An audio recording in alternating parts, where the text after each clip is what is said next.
Hey guys, Dr. Pressy here. I'm outside in my screen room and it looks like the storm is brewing, so we might get a little wind during this podcast, but that's okay. Those are the leaves that you hear rustling. Okay, so anyway, let's go ahead and get down to it. Welcome to week 4. I appreciate all of the work that you guys have done on the discussion boards, and I really enjoy reading your posts and responding to them, and also your willingness to further the conversations by replying back to me and joining into other conversations. That's really the way to do it, and I really appreciate it. That, to me, that's where the real education takes place. Awesome. Okay, previous week's recap. Last week we looked at the in-depth writing process. We looked at business messages, how research ties into this whole communication mix, and how we can improve our own writing techniques and how we can apply those in our own work centers, and maybe even also in our personal lives. We can apply some of these concepts. We also looked at what it means to be clear and concise, and that's something that I'm always working to improve on, because some of my emails can be pretty wordy. I'm working on it, and I hope that you guys are too. And we also looked at how critical proofreading is. Really, before you hit that send button or that transmit button, you really should reread your email or your whatever tool you're using, just to make sure that your tone is right and that you've covered all the bases, so we don't have any of those bleep moments that we've all had. This week's activities, I'm interested to know what you think about the Science of Persuasion video that was just actually recently included in this course. So it's a brand new video, and boy, I really like it.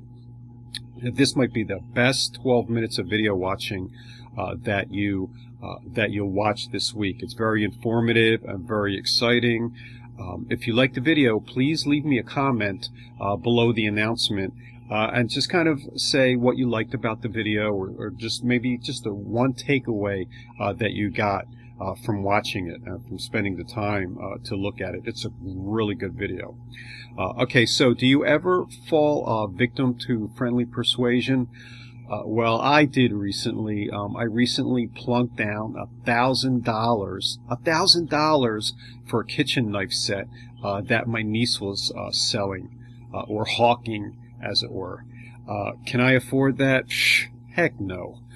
But I figured it might be my only chance to help her pay for her college education. So I allowed myself to be persuaded by her presentation to make this purchase in 4 not-so-easy payments.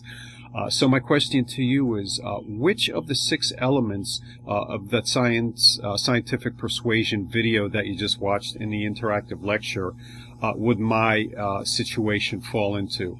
I was trying to think about that myself, and I really couldn't come up with anything. So that's a real head scratcher. So maybe you can help me out on that. Does your company use IM tools?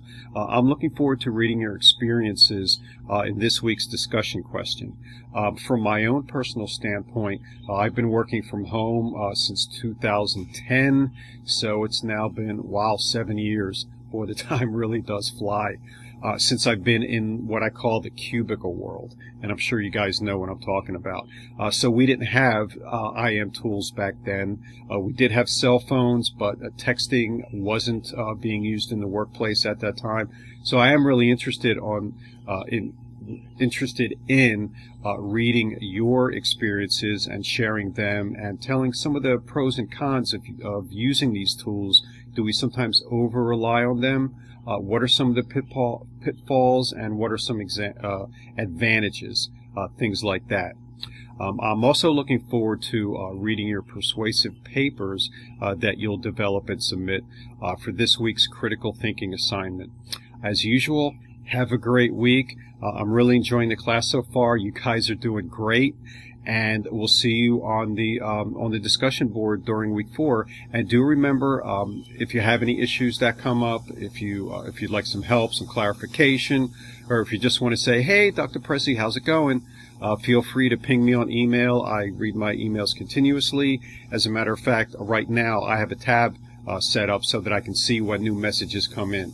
So I'm an email junkie, so I'll definitely read and respond quickly to your email messages. Okay, have a great week and take care.